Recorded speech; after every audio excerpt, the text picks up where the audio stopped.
Is Scott working then? No, he texted me about 1 o'clock and said that he wasn't feeling well. They changed his medicine again or something, and he's having a reaction to it a little bit. Ooh, that's not good. So I don't think it's bad. I just think it's just Yeah, makes him kind of queasy uncomfortable. and Yeah. yeah, stuff like that. Let me move this over so I can actually read it. Just right there. Okay, so um, let's get into it. I guess if you're ready, I'm ready. I'm gonna push the intro, so we'll wait for that. Welcome to the Rebel Alliance Briefing Room Podcast. We are here to podcast about anything and everything Star Wars with you. Please visit our website where you can play current and past episodes. That's https://RABR KyleJohansson.us. That's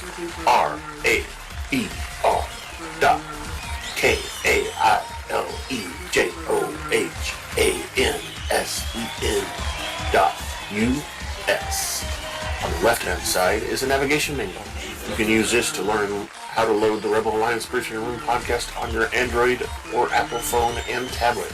And we have direct links to our podcast on Apple and Google Podcasts. Please participate by connecting to our social media, answering questions of the week, or submitting feedback directly from the site. Again, all of these are available at the Rebel Alliance Briefing Room website at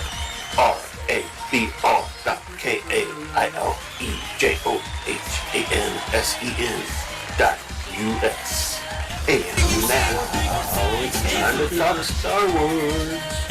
I am Kyle John Johansson, and this is Andrew Scott Sutton. Say No, hello. he's not here. He's sick, but Rick's here. Rick up there is waving at us, so he's here today, and we're gonna have a good time. So start off with, I was gonna say, I was talking to Rick about this beforehand, but we've seen an uptick in some traffic. Specifically, our videos seem to be being watched a little bit. So starting with Ahsoka, the first episode video is not that great. It's only 4, but the second one was 31 people watched it, and the third episode was 19. So we hope to, kind of keep that trend and keep people watching and listening. So today we're going to be reviewing Ahsoka Part 4 called The Fallen Jedi, and we're going to have some discussion around it. We've got a feedback segment that I collected from someone. And we're gonna, tell everybody what we think about it as well. Um, yeah, and we don't have any news today. So the director of this episode was Peter Ramsey again. Of course, David Filoni wrote the episode. It was edited by Dana Glauberman, and of course, the music was scored by Kevin Kinner. In the cast, we have quite a few of the same cast from the episodes. We've got Ahsoka, of course, is Rosario Dawson. Sabine is Natasha Lou Bordizzo. Man, she's got some good looking body too. Hera Syndulla, Mary Elisabeth Winstead is pretty good, almost better, I think. Bayllan Skoll, yeah, I'm not into guys. But Ray Stevenson, the late Ray Stevenson. Shin Hati is Ivanna Sakhino. I think that's the one that Scott likes. Morgan Elisabeth is played by Deanna Lee Inosanto, and she's not bad either for a middle-aged looking woman. Professor Hanoi is David Tennant. Mhm. Inquisitor Merrick, Maruk maybe, played by Paul Darnell, which he's the one that had the metal mask looking thing.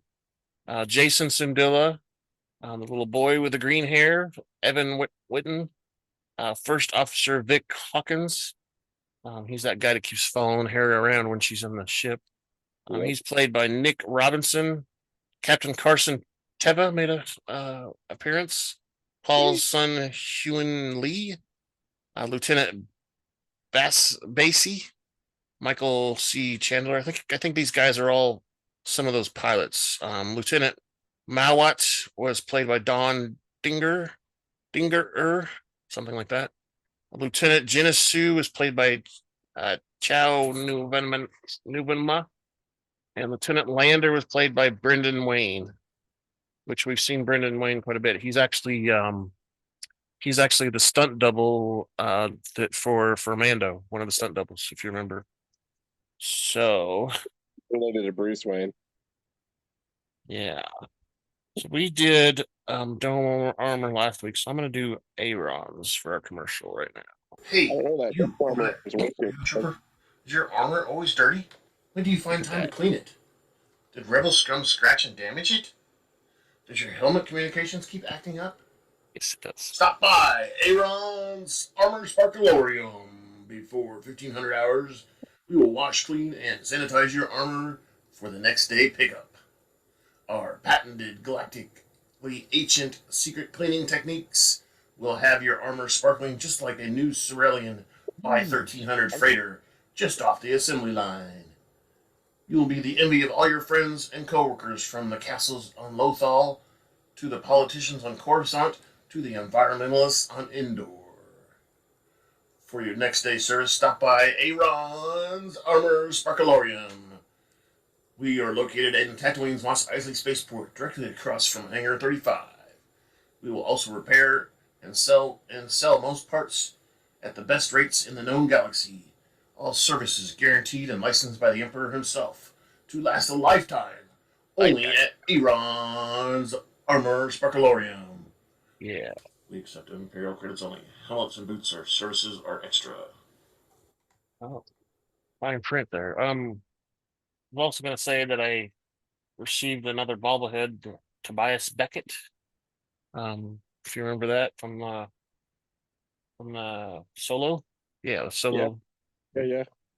I received his. He's got the army uniform on when they called him Captain Beckett or whatever.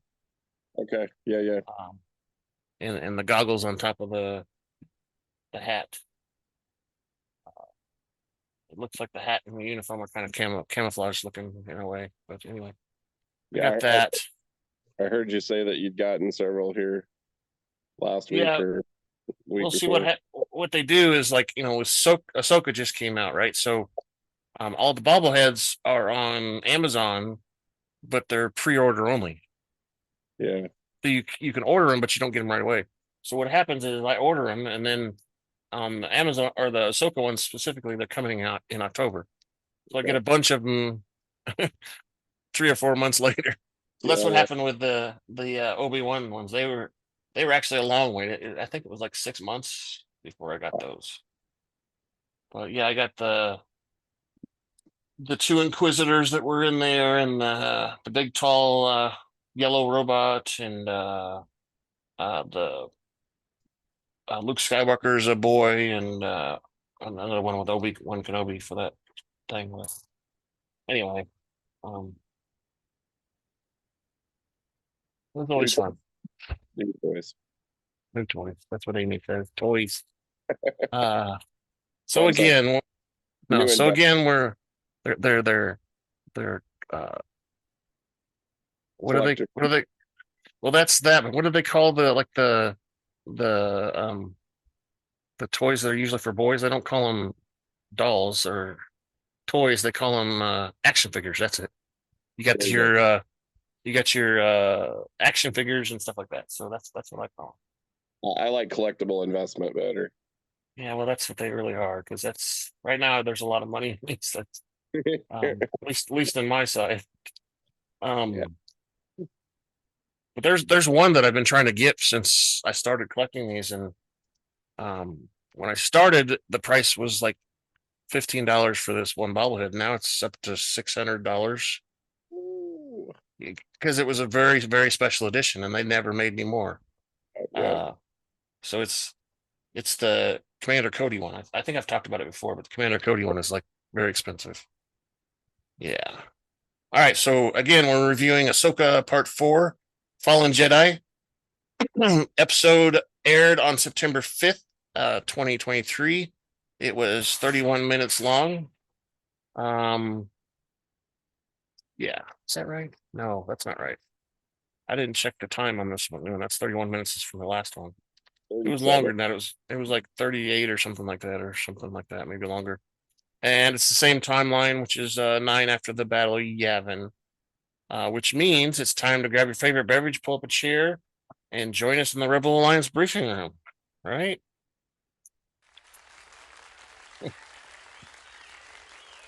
Yeah. All right. So to start off with, we're on Ahsoka's T6 shuttle, and Sabine is trying to contact Home One and Hera over the comlink. Hold on, my page is messed up. There. The comlink's still broken because if you remember, they previous episode they got shot at the big star whatchamacallit thing, the ring, The hyperdrive. Yeah, there you go, a hyper ring. And so the comlink's still not working properly, or they're still being jammed because remember when they went into the sector, everything was jammed, right? So Hanoi says he will try and cannibalize some wiring from the secondary motivator to see if he can rewire the transmitter. He then goes outside to see Tano looking into the forest around them. She tells Tano that comms and primary power converters are still offline, preventing them from leaving or sending transmissions. Tano informs Sabine that the enemy base is nearby and warns that the enemy has the map and the means to go to where they want. Tano believes that they face a difficult choice. They can't make the journey to find Ezra Bridger. She concludes that no one should, which means she wants to eliminate the competition. Wren doesn't want to give up, but Tano says this is for the better than allowing Thrawn to return to the heir of the Empire and start a new war. Tano advises Wren not to allow her emotions to hinder her progress, and Wren grudgingly nods. When Wren goes inside the T6 to prepare to find the enemy ground base through their radar or whatever they've got. Hanoi exits and asks if everything's all right. Tano warns the architect droid to be careful outside of the ship because she has some bad feelings. In the forest, we see the HK assassin droids closing in and watching everything that's going on. At the Ceto reflex point, which is where the map is plugged in at, Shin and Maruk inform Bayllan, Skoll, and the Night Sister Morgan Elisabeth that their forces have located the enemy ship about 12 clicks away. Elisabeth says her guards won't delay them, and Skoll says she will, and that they should go get underway. Elisabeth senses Skoll is nervous, but he responds that he is experienced in what's about to happen. Basically, he's urging her to get on the ship so she doesn't slow anything down. Yeah, that was doesn't compromise. Yeah, doesn't compromise the mission. And if you haven't noticed over the last couple episodes, he's not looking forward to what he's gonna have to do. No. Because he knows he's gonna have to kill some Ahsoka, and he's not looking forward to it. All right, so inside the T6, Wren puts on her armor and loads her pistols. When Wren and Tano talk about her feelings of Bridger, she tells them that they must sometimes put aside their personal feelings and do what is right. When Wren asks if she really believes that, Tano says that she must do that when the stakes are high, meaning she needs a clear head.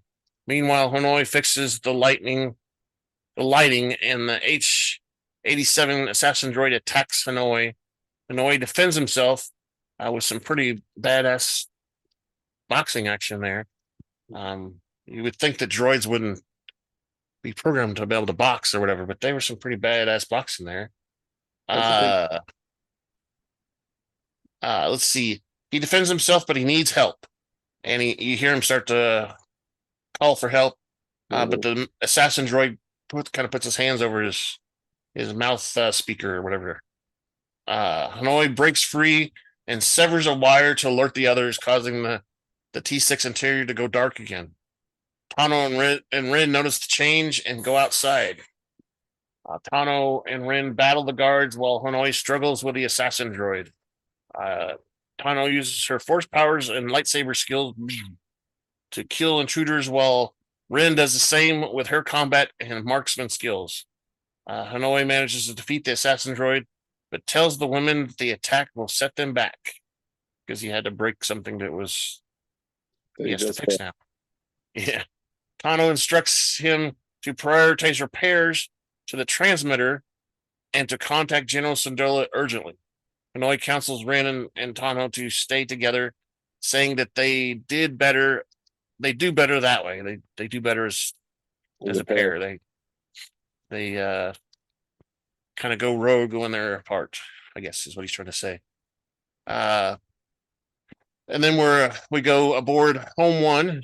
First Officer Vic Hawkins catches up with General Syndulla as she's walking with her son Jason and Chopper. Syndulla tells Hawkins that she is willing to wait for orders and tells Hawkins to think of something. She's unwilling to wait for orders and tells Hawkins to think of something to tell her superiors. Hawkins I can't say that word. Hawkins reluctantly agrees to help. Aboard the Ghost, Jason asks his mother why he has to listen while she can disobey orders. It's like saying, why do you get to break the rules and I don't? I have to follow them. And Syndulla responds that a general can sometimes disobey orders and tells him to buckle up. And so she says something about when you become a general, you can do the same or something like that. Blah, blah, blah. Chopper watches. The Ghost is accompanied by 5 T-65B X-Wing fighters, flown by Captain Carson, Lieutenant Basie, Lieutenant Mowat, and Lieutenant Genesee. Oh, of course, and Lieutenant Lander. Teva tells her about the risks, but Syndulla says that she has always been a rebel. Once a rebel, always a rebel. Teva addresses her as Phoenix leader, and the squadron jumps into hyperspace at Syndulla's command. Jason pulls the hyperdrive lever himself. Wow, he's getting all kinds of experience, huh? All right, so back on planet Sieto, at the reflex point, Elisabeth tells Skoll that once the guidelines have been established, they will be able to calculate the hyperspace coordinates. And we see the machine is slowly ticking away as it's calculating the exact points in space. Skoll warns her if calculations are lost, they will be lost in the intergalactic void, meaning they won't know where they are. Elisabeth tells him to have faith, but Skoll is skeptical. Elisabeth touches the map, which projects the holographic projection of the pathway to Perida, which is where Thrawn is supposed to be. He mutters that this is witchcraft. It's just witchcraft. Just because I'm a Jedi doesn't mean I like witchcraft. That's not the way. Right. Aboard the Eye of Sion, a navigator droids begin calculating the coordinates to Perdia. Meanwhile, Wren and Tano encounter Hati and Maruk inside the forest. Wren shoots at Hati with her twin blasters, but the acolyte is able to deflect her blasts with her lightsabers. Tano faces Maruk and draws one of her white lightsabers. Maruk activates his double-bladed spinning lightsaber, and the two engage in a lightsaber duel after they both wait for it to start spinning. Which, if it was me, I would have gone, screw that, I'm going in now.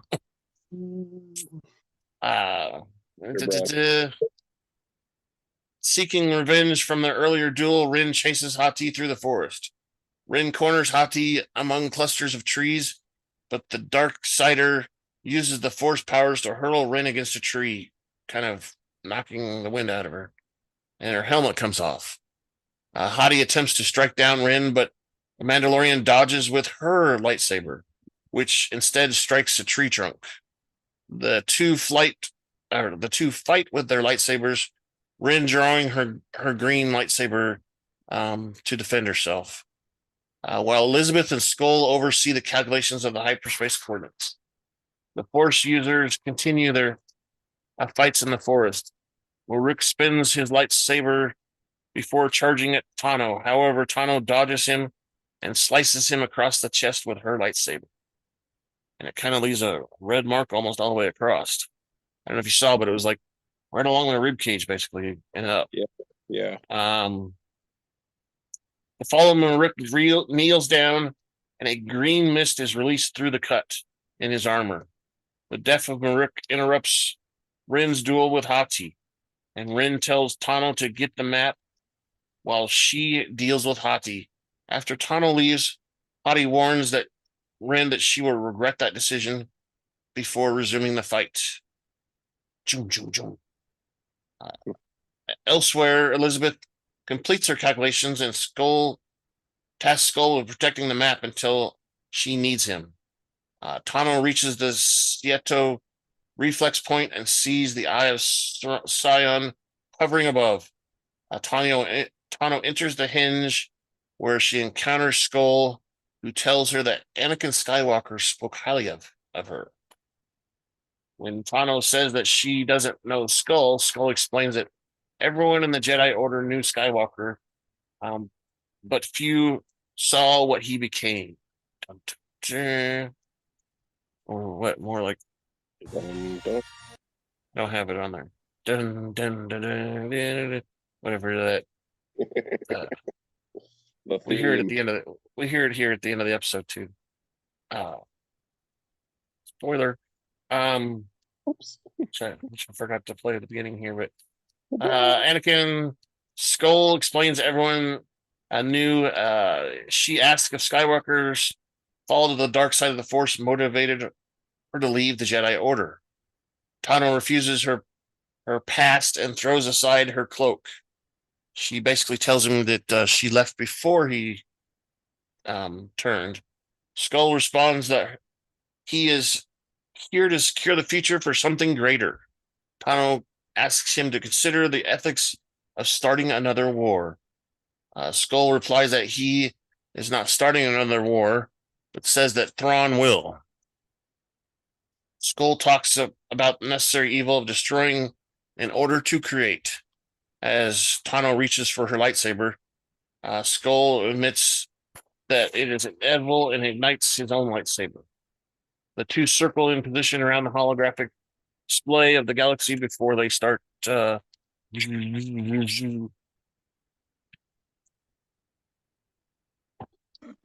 obviously, the goal is for Tano to stop the map from uploading, right? Yeah. The two Force users return for a second round, and Tano manages to strike Skoll, but he fights back. Uh-oh. They briefly cross blades before Skoll maneuvers Tano against a rock. Aboard the bridge of the Eye of Sion, the robot navigator droid informs Elisabeth that Tano has engaged Skoll at the hinge. When she asks how long it will take for the coordinates to be ready, the navigator reassures her that the calculations are almost complete. Back on the ground, Skoll hurls a rock against Tano that she slices in half with her lightsaber. While the navigation computer reaches third quarter, the two former Jedi continue to fight. I don't know. It seemed kind of strange to me that the lightsaber just kind of sliced through that rock like butter. There was no. She didn't even fall back or anything a little bit when because of the force of the rock, just like butter, Plasma cutter. I just don't believe that, but I would think something with that weight, even though you're slicing through it, it would throw you back a little bit. I just don't know. She's been working out. She's concentrating. She's in meditation mode. She took a really big stance and just held that lightsaber out. Right. Elsewhere, Wren and Hati continue their lightsaber duel. Hati hits Wren and manages to kick her to the ground. Wren reaches out her hand in an attempt to use the Force. I'm going to push you like you pushed me. But Hati points out that Wren has no Force powers. Oh no, she still hasn't been able to use them. She attempts to strike Wren down, but Wren knocks the blade out of her hand with a dart from her. She tricks her with a little Mandalorian weaponry there. A dart. As Skoll corners Tano, he taunts her with her legacy is death and destruction, just like her master. This enrages Tano, and she knocks Skoll to the ground. She says, "You will not tease me. I'll get you. I'm not like Darth Vader. Come on. I'm more like Anakin than Darth Vader." Something like that. Tano manages to grab the map orb. And it interrupts the projection, but the orb burns her hand. It's freaking hot because it's got that purple flame heated up, right? She should have just used it to push it away. Yeah, that or her lightsaber. That's what I would have done. Well, Elsewhere, herself. I guess that's true. She wants to figure out where they are herself. Elsewhere, Hati manages to temporarily blind Tano with a smoke bomb and flees. The navigator droid informs Elisabeth that the hyperspace calculation is incomplete. Tano interrupts the hyperspace coordinates calculation, which angers Skoll, who resumes his lightsaber attack. Shortly, Hati arrives and Skoll tells her to grab the map. Tano uses the Force to hurl Hati against a rock. And she says something about Wren, too. She's like, "Oh no, where's Wren?" kind of thing. And then that's why she forces Hati, I think, is she's mad that she thinks Hati killed her. The enraged Skoll advances on Tano and drives her to the edge of the cliff, which overlooks the sea. Uh-oh. Don't get too close. Skoll says he regrets that their meeting has ended in conflict, but blames Tano for the choice. Wren arrives and tells Skoll to stop. Tano tells her Mandalorian friend to destroy the map, but she instead warns Skoll to stay away from her master, and Skoll instead strikes Tano with his lightsaber, causing her to fall off the cliff. Oh no!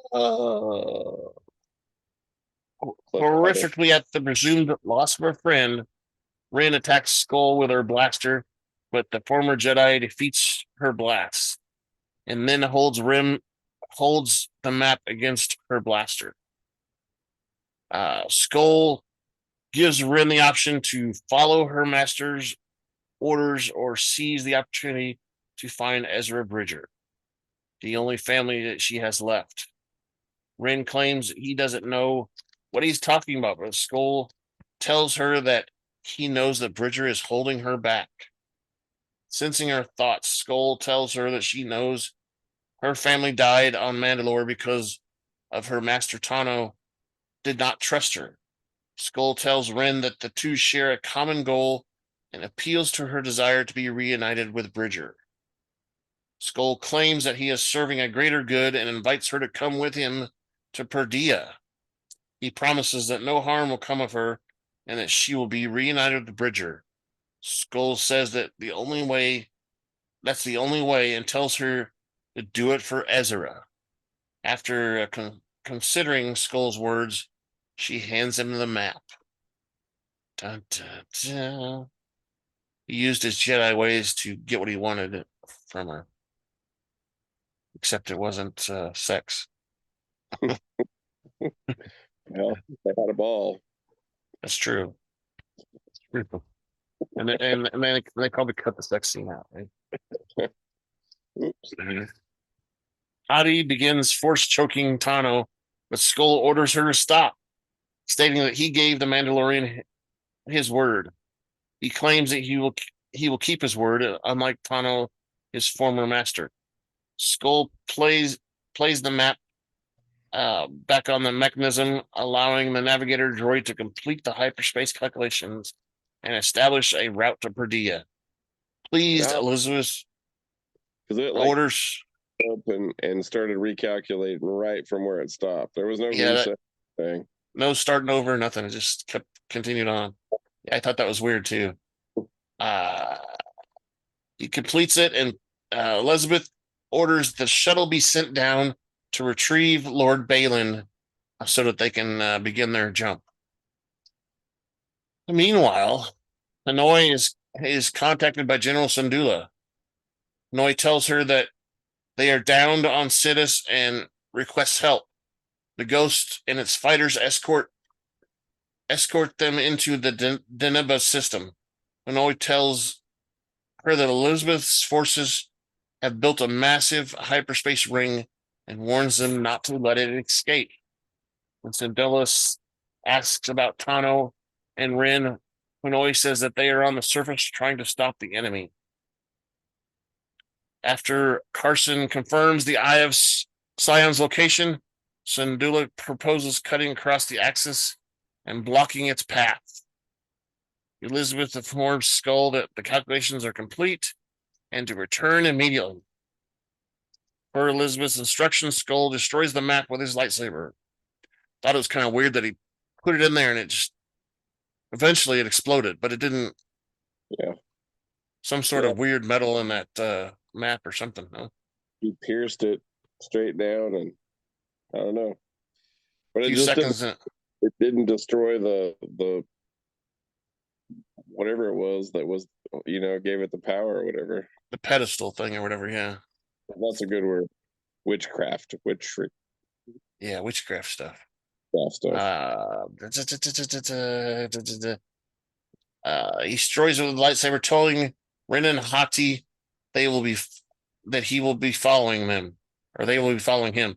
Hati marches Wren aboard the shuttle as the Eye of Sion rises into the upper atmosphere. The navigation droid tells Elisabeth they are tracking the trajectory of some fighters and that they have a clear guideline.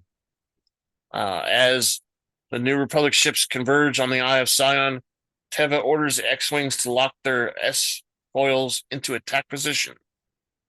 Mawat notices that the enemy ship is not launching starfighters, while Basie realizes the enemy is escaping. Skoll and Hati and Wren enter the bridge of the Eye of Sion, where they are greeted by Elisabeth.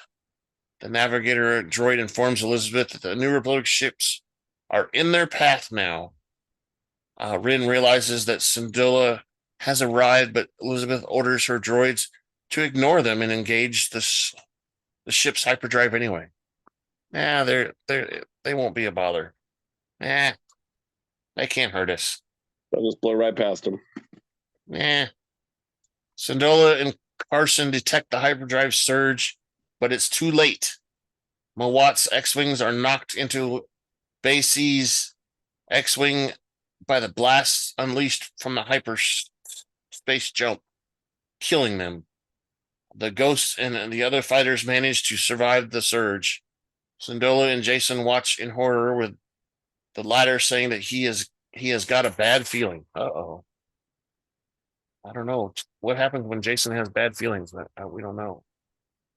Chopper mumbles something in binary, probably something like, uh-oh. I hope it wasn't on the 13th. It could have been a bad word, too. I don't know. Could have been. Meanwhile, Hanoi attempts to contact Tano and Wren, but receives no reply. The camera gives an aerial shot of Seto's reflex point and the sea. Elsewhere, Tano awakens in the world between worlds and meets with Anakin, who greets her by saying, "Hello, Schnipsh. Hello." Tano calls out to her master and Skywalker says that he did not expect to see her back so soon. She turns around and finds herself staring at a Force ghost of Skywalker. Credits roll. The end. That was the shocking moment right there. Boom. Oh, wait a minute. Dum dum dum dum dum. Yeah. At the end, he talks, and then after he talks, the the Darth Vader theme plays, which is not necessarily a good thing, is it? Yeah, so We shall see. we shall see. But I mean, they play it off as the world between the worlds, which it could be. But it could also be because they always have these flashes of heaven and stuff when people die. Maybe that's what she does, is she flashes to the world between worlds as she's dying. That's kind of why. Or she's still no. She had a cliffhanger. She's saved there on the cliff. Literally a cliffhanger. A cliffhanger. Yeah, she just banged her head really hard. And she's just hanging there, knocked her out. Couple of those in the head. Yeah, there's like an eagle's nest or something, and she fell right inside of it. There you go. Or one of those big giant birds that they fought on the Mandalorian. Could be, or the whale. Maybe she landed on a whale. There you go, a whale. I don't know. I don't know if the whales can go in regular atmosphere. They breathe space, so I don't know. I don't know how that works. But yeah, I thought this was interesting that I knew that Anakin was going to be in the show in some fashion, but I didn't think it was going to be this way. I thought it was going to be more like a flashback where she was going to remember something that he told her and some lesson so she could, find a way to move forward past whatever was going on. I didn't think it was. Oh, I'm sorry. Spoiler. No, but it is ominous though that they did play the Darth Vader theme though. Like maybe he's not what he appears to be in the on the thing there. Maybe he knew she was there and he's like sending her a signal to like who knows. Yeah, I don't know. They're still good in Anakin that we didn't know about. Well, I mean, he did go back to the light side. Luke Skywalker turned him back to the light. So yeah, because Luke says he knows there's good in there, Father. Exactly. So maybe there was still a little goodness left. Well, and we know from the movies, the originals, that when they remade them and added the extra stuff to it, they added the Anakin ghost instead of Darth Vader ghost. So, maybe that's how he appears now as he's in death is Anakin, because he converted back. So I don't know. I think that any second he could flip and we could see him as Darth Vader. Now you shall die. Oh, no. What was that? When if you didn't watch all the Rebels and stuff like that, there was just a couple scenes. I think it was in Rebels where Ahsoka goes into this world within worlds, and there's all these windows and stuff in there that she can look into the past or the future, and she looks into the past and sees Darth Vader at some battle, and she jumps into that window because she knows that it's Anakin, and she wants to kind of asking why the hell he did what he did, kind of thing. Yeah. And he's like, if you can't accept it, then you must die. So they go into a battle and stuff there. You probably haven't seen that part because it's a small part. I've seen like the bits of it, but I haven't watched the actual episode. Haven't got that far yet. But I think this is still early on. He's still got some good in him. I think, that's my guess. Could be. I mean, supposedly there's only a few people that can walk in this world beyond worlds. And I would assume that because Anakin was one of the most powerful Jedi that we know, that he probably has the ability to do that. But I mean, I think we saw Yoda in one of them too when he was walking in there too, but nobody else was really able to do it. Even Palpatine, because she sees Palpatine in one of the windows, and he can't get in to the world, but she can see him and almost does go in, but um, you know, doesn't want to cause any troubles because she knows that if he gets that power, then that's even worse, right? So she kind of hides from him and gets away and escapes the world between worlds at one point.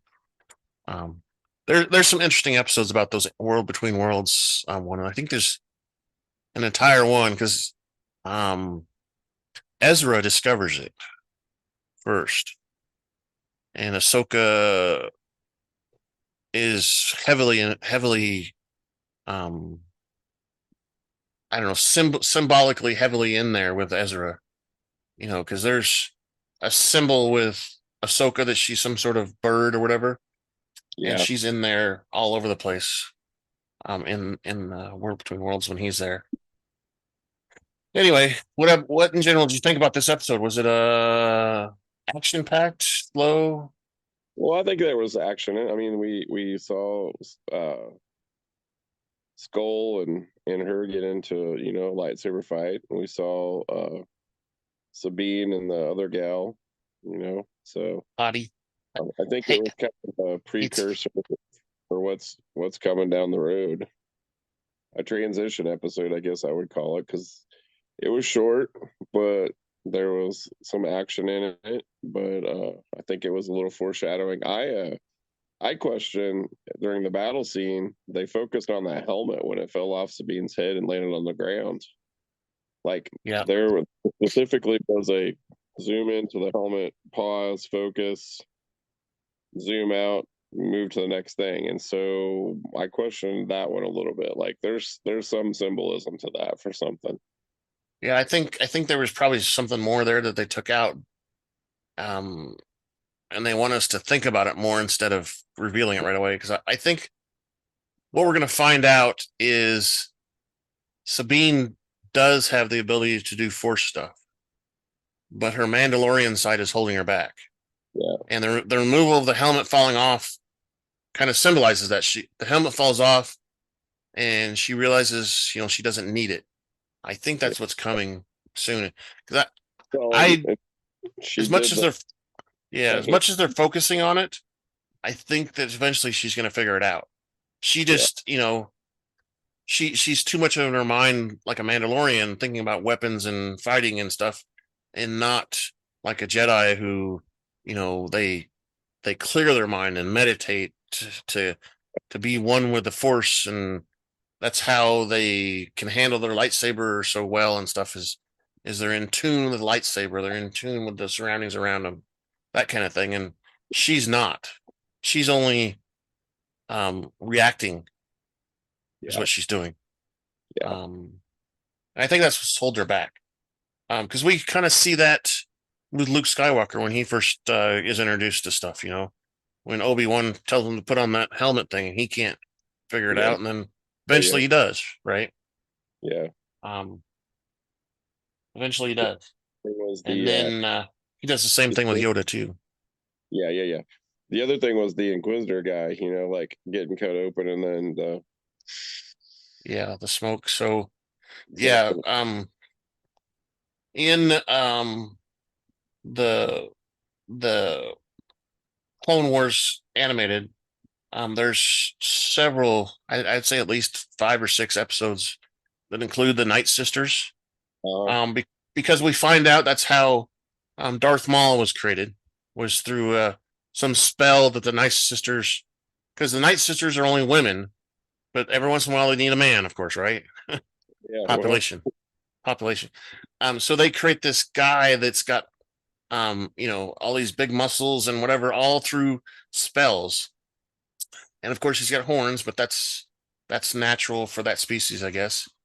And he wasn't red to start with. I think he was more of a grayish color, and as the spells and stuff, he turns different colors and whatever.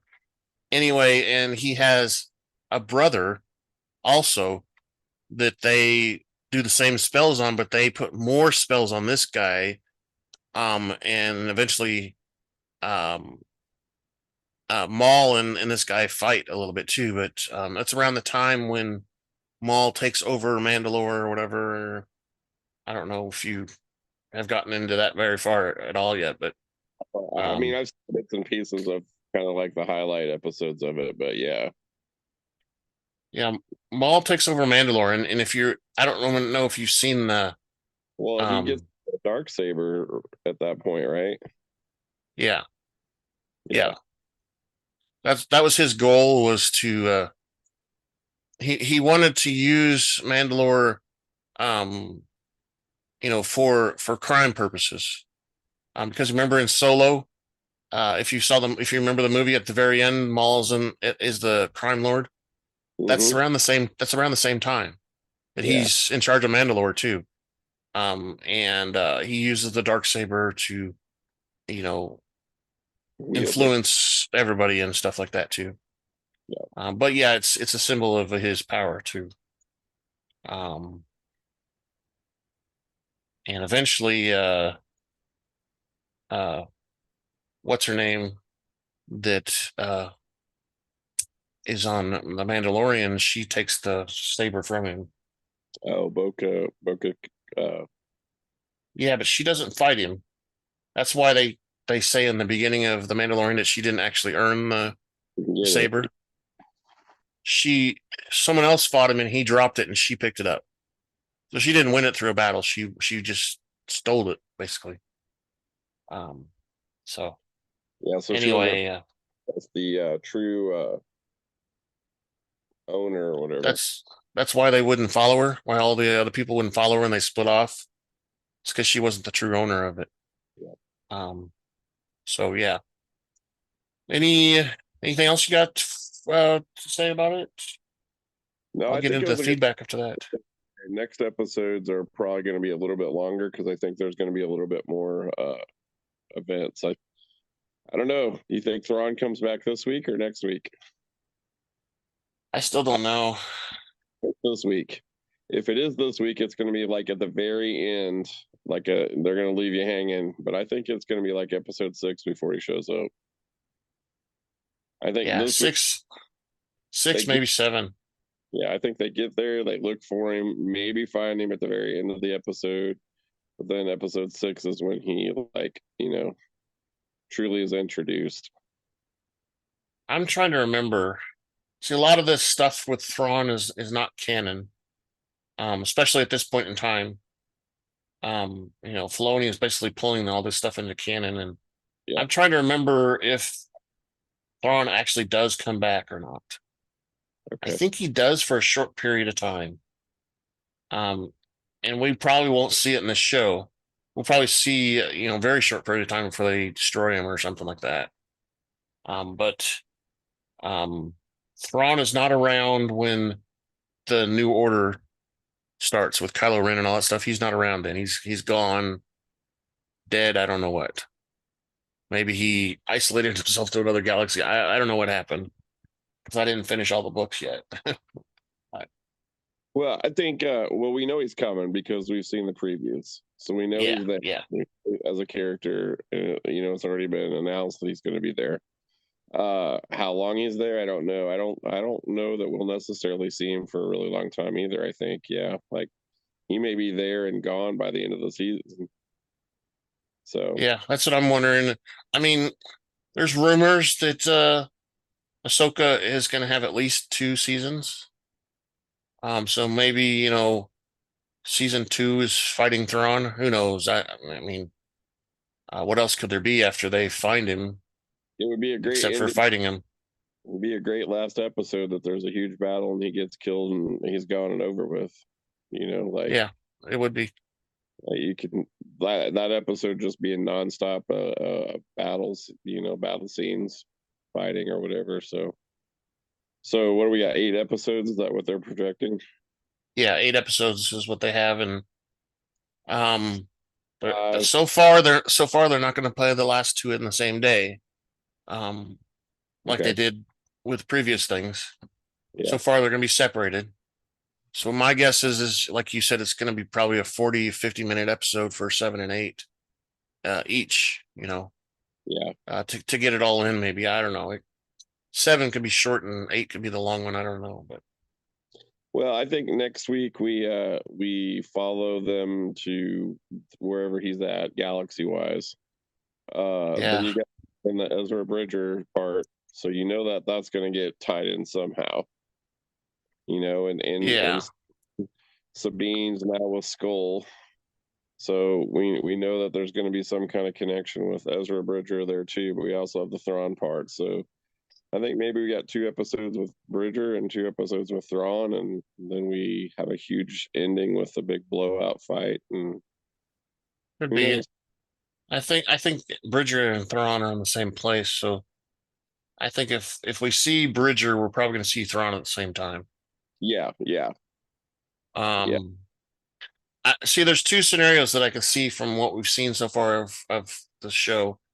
Um, Tano could actually be in the world between worlds, and she has her moment with Anakin, and then, like I said, she can see little mirrors into the past and the future. So maybe she finds a mirror where Ezra is at and jumps into that, and she ends up being in the same place that Wren and all of them are because they already jumped. Right? She yep, could do that. The other scenario is the whales. So those whales apparently can do hyperspace through, and they mentioned them in the Hanoi guy mentioned that they have traveled across across galaxies through space. So she could finally wake up. Wow, I got hit hard, and then realize, I've got to go get Ezra now because everybody's gone, and the whales are my only way to do that. true, true. And we could see her riding him back on the whale. No, not really. Um, I Well, think the other, last time they used the whales to do something like that, they were just close to him and they, you know, yeah, absorbed their energy or something like that. But the other thing that you kind of have to think is, okay, we know Thrawn and Ezra are in the same area. Are they together on the same ship? Are they on the same world? Have they like allied in order to survive themselves? I mean, like who knows? yeah, yeah. So, um, if you believe what happened in the end of Rebels, which what happened was, um, Ezra went with Thrawn willingly to save the rest of the crew because he was going to kill everyone, Yeah, or Ezra come with him. So if Ezra came, everybody survived. If not, he was going to kill them all. So he sacrificed himself to go, and they used the pergolas to escape. Thrawn and Ezra used the pergolas to escape because Ezra knew how to be in tune with them to do that. Um, and that's the last we see of Ezra, and there's like a episode or 2 after that. Um, where they're trying to chase down and find where he went and stuff like that, and that's where supposedly Kanan gets killed and stuff like that. His Ezra's master gets killed. But yeah, anyway, so if we're to believe what happened there, and they stayed together, like you said, I think they're going to be on the same ship, or Thrawn's got him in prison somewhere, yeah, rotting away, or Thrawn doesn't have force power, so maybe he's using Ezra as a force thing. could Um, be. so in the uh, I don't know, the the history of Thrawn's people, um, they apparently um were able to do intergalactic flight way before most of the people that we know in our story. But they lived in the outer rim of the galaxy, so they had no contact with the other people. Yeah, And they were able to do this intergalactic travel because they had people that were what they called it force sensitive, but they used them to calculate and predict paths in space, because they could use the force to see those kind of things, right? So yeah, these yeah, people, and they would catch them as they're young, So they were young kids. We're talking 8, 9, 10 years old. And they would basically be the navigation person on the ship. So they would calculate a trajectory and then give it to this person. This person would think on it for a while and say, okay, well, no, there's a planet here. You need to avoid this kind of thing through the Force. And that's how they traveled through hyperspace without hitting anything, Well, maybe that's what Thrawn's using Ezra for. That's what I'm wondering too. Because that's what his experience is. Thrawn grew up in the military with his people, and came really close with one of those Force people in the books. Like I said, I haven't finished all of them. There's like 4 or 5 books, and I have a hard time concentrating on books as I get older. But we could keep talking forever. Let's go to some of this feedback. Feedback at kylejohansson.us. That's feedback, KYLEJOHANSEN.US.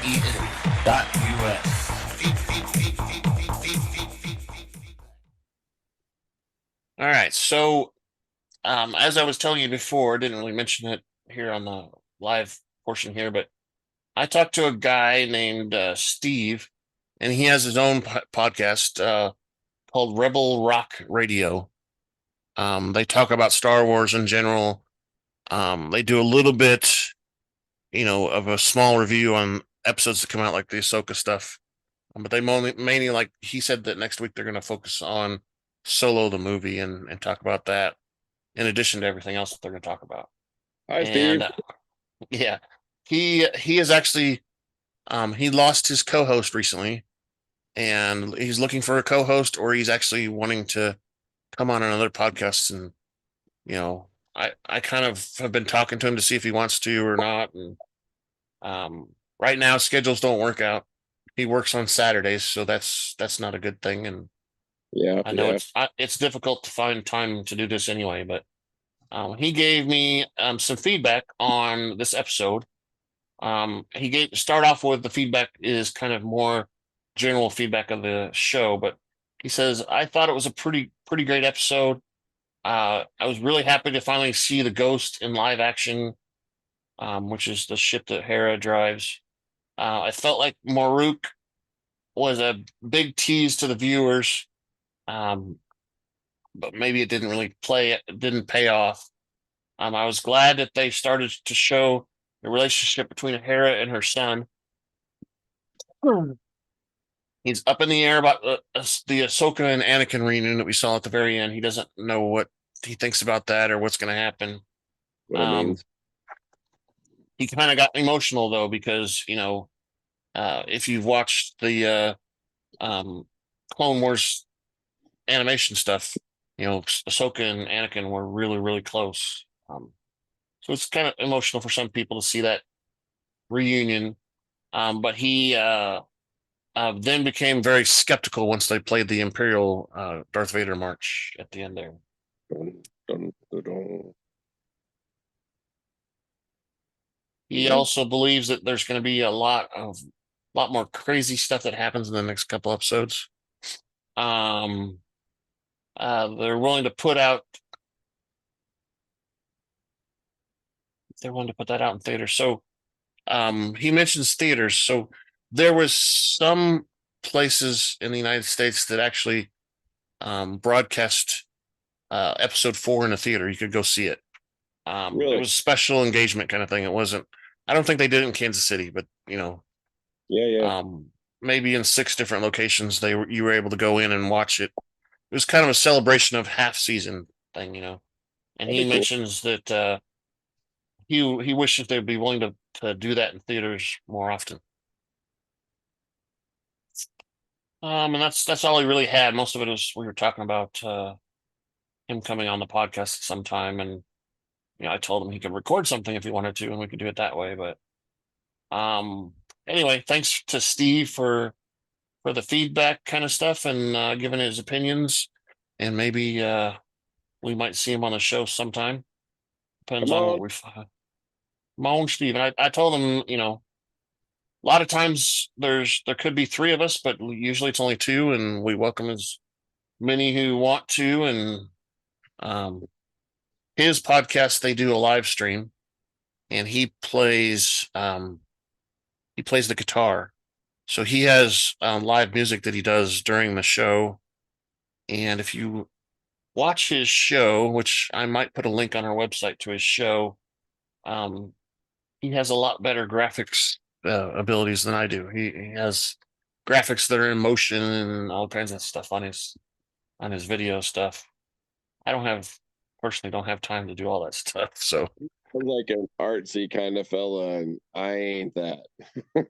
well, I mean, he probably took the time to learn some of the the Photoshop stuff, and I've never really taken the time to learn any of that stuff.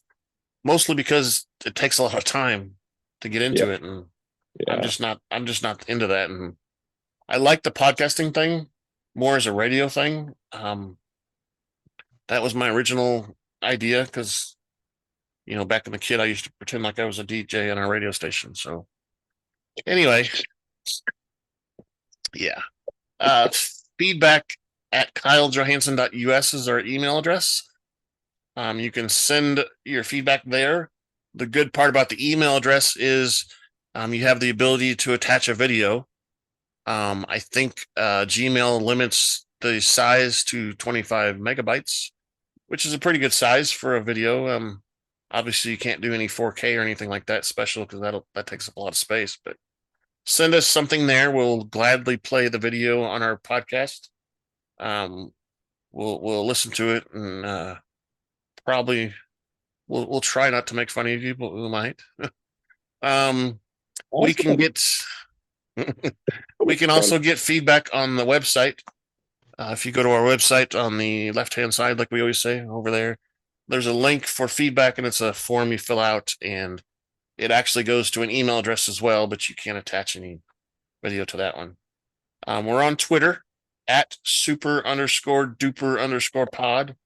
Sorry about the weird name, but it's been there for a long time, and Twitter doesn't like you to change your name very often. We're also on Blue Sky, which at Blue Sky I got Rebel Alliance Briefing Room all as one word for our name, which is cool. Which is what we have in the description on Twitter. But the actual address is super duper pod. And of course, we post these up on YouTube. So you can put comments there as well, which we don't have very many.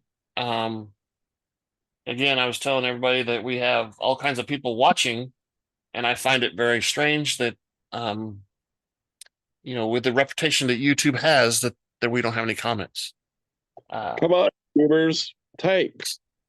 You can use on YouTube. You can do. Yeah, and I think the only difference the way it's set up on our thing is they have to be logged in to make a comment, so that probably they show their real account, which as well as I do with Google and stuff, you don't have to put in your real name to show. So I don't understand why that's a problem, but it does make you log in to comment, which prevents spam a lot, and it also makes people accountable. I think so. But you can do it. Only you. Only you. We want all of your feedback. We even want you to tell us how bad we're doing. We don't care if we need to improve it to get more people to listen to us and give us more feedback. That's the way what we'll do. I'm not going to tell you that we're going to bow to everybody's whim, but because we're still going to do most of it our way. We're just going to, if we need to accommodate a few things, maybe we say we make fun of ourselves too much and you don't like it. We can change that, I guess. I don't know. But sorry, I can't look any worse. So I'm as good as it's gonna get. Yeah, this is it. I can shave every once in a while. Rick doesn't like to shave, but I shave every once in a while. So it's overrated. Let it grow. Well, yeah, he doesn't need dome armor. So dome armor was last week. Let it grow. He doesn't need it. So That's crazy, man. My hair But used to be that long too, though. I midlife can't crisis. stand it to grow anymore. It gets so Yeah. long, it just gets out of control. I can't stand it anymore. Well, So I just shave it off. I understand why women use ponytails now. Yeah. Rubs no, against your ears. I told you we were at the fair thing or wherever, the craft show here in Yeah. Olathe. And of course, you've seen the hats now that have where you put the ponytail at the top. Yeah. They had a vendor there that had like hundreds of different styles, stocking caps, everything, that instead of the ball on the end, it had a hole so you could put your ponytail up there. So maybe you should get one of those. I'm looking at one of those. That might be a new investment. Get yourself a Bearcat hat that's got a hole in the top so you can put your ponytail up there. A collectible investment. It just might be an investment. Yeah. You may never wear it. That would be one of those things that, don't tell her, but your wife might buy it and then you put it in a corner somewhere and never look at it again. Yeah. It's not that long, but it's getting there. Yeah, I know. All right, so that's wrapped up the feedback. We want as much as possible, like I said, so send it in. Any last comments? Looking forward to the next episode. Definitely looking forward to it. I think it's gonna be an interesting episode. I don't know. I'm kind of on the fence. I think it's either going to be a boring episode and not a lot going on, or it's going to be pretty action packed. And so I think those are my two picks.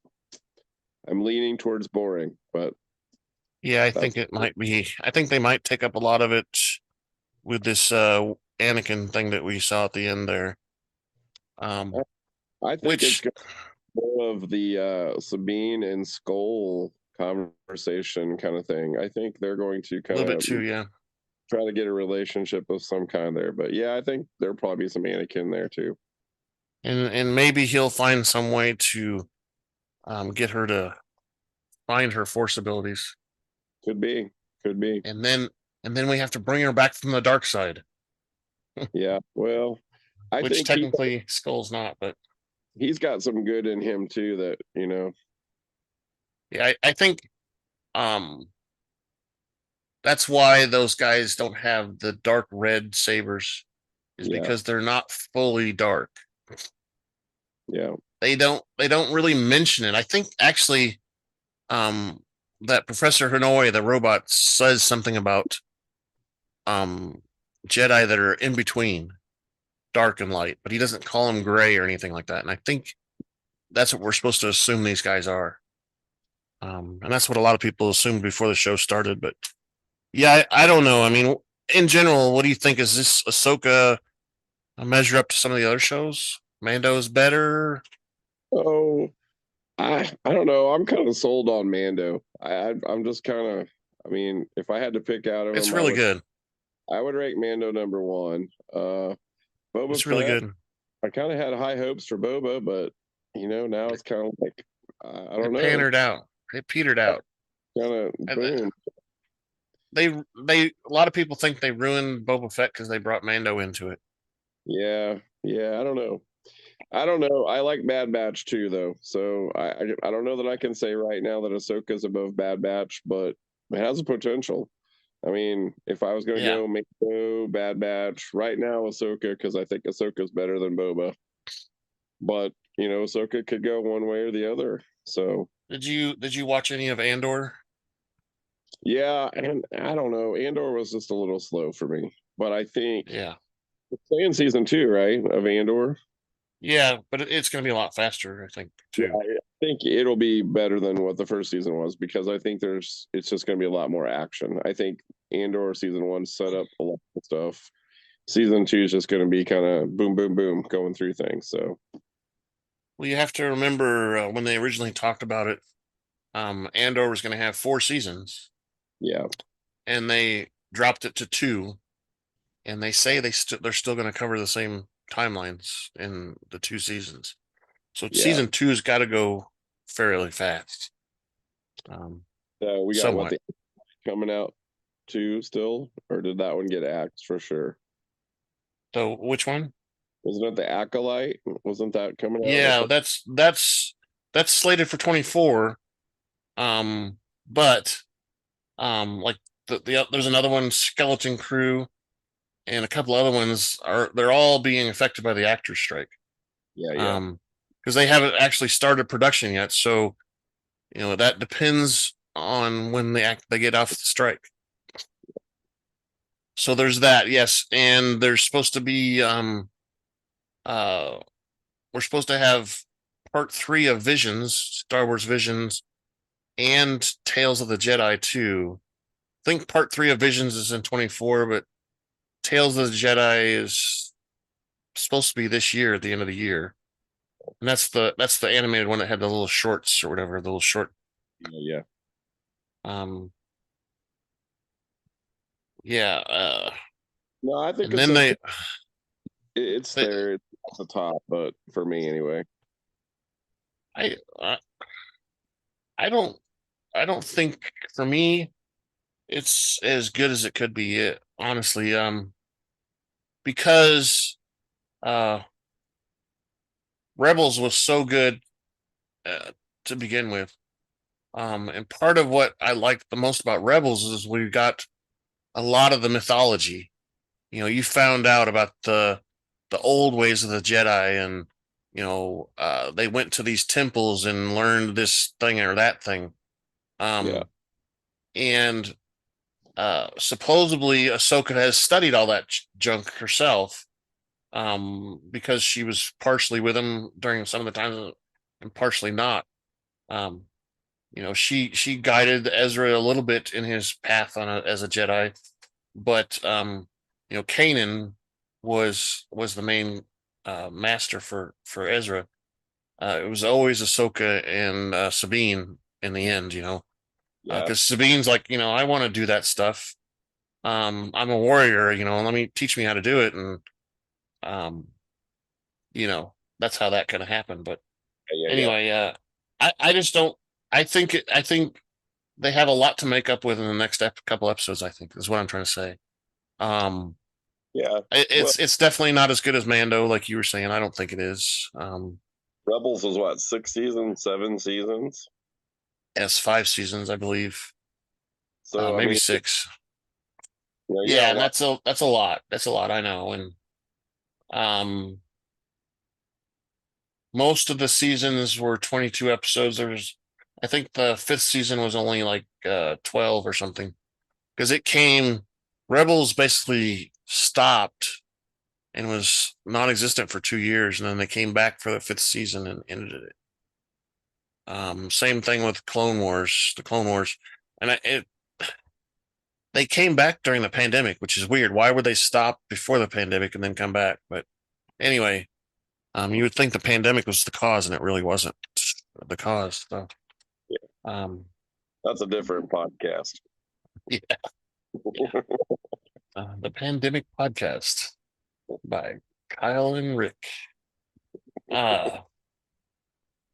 Speaking of that, how at those fairs and stuff, especially the local one, they have the different parties and stuff there.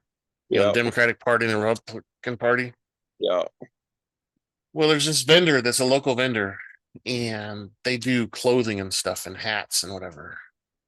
And I know that you're leaning towards some of that other stuff that I don't lean towards, but they had these hats there that were Trump hats, which fine, everybody whatever they want, right?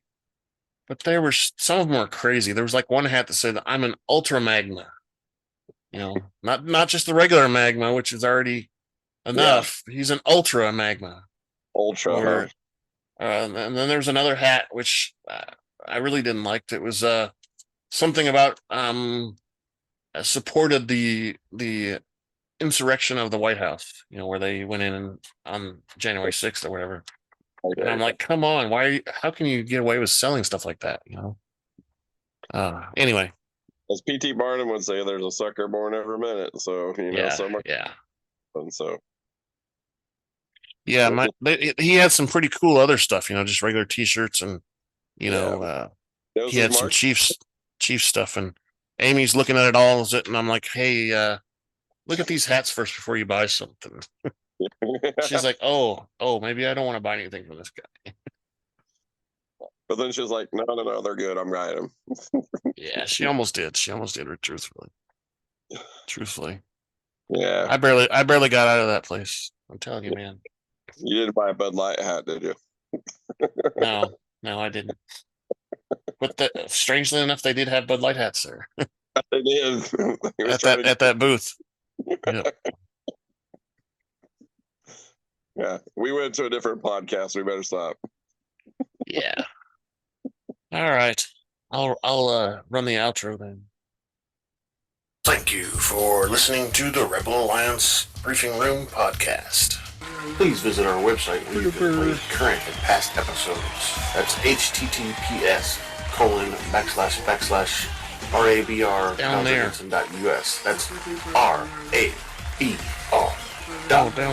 KAILEJOHANSEN.US. On the left-hand side is a navigation menu. You can use this to learn how to load the Rebel Alliance Briefing Room podcast on your Android or Apple phone and tablet. And we have direct links to our podcast on Apple and Google Podcasts. Please participate by connecting to our social media, answering questions of the week, or submitting feedback directly from the site. Again, all of these are available at the Rebel Alliance Briefing Room website at rabr.kailejohansen.US. This podcast in no way is approved, sponsored, or owned by Lucasfilms Ltd., Disney, Disney Plus, or any of its subsidiaries.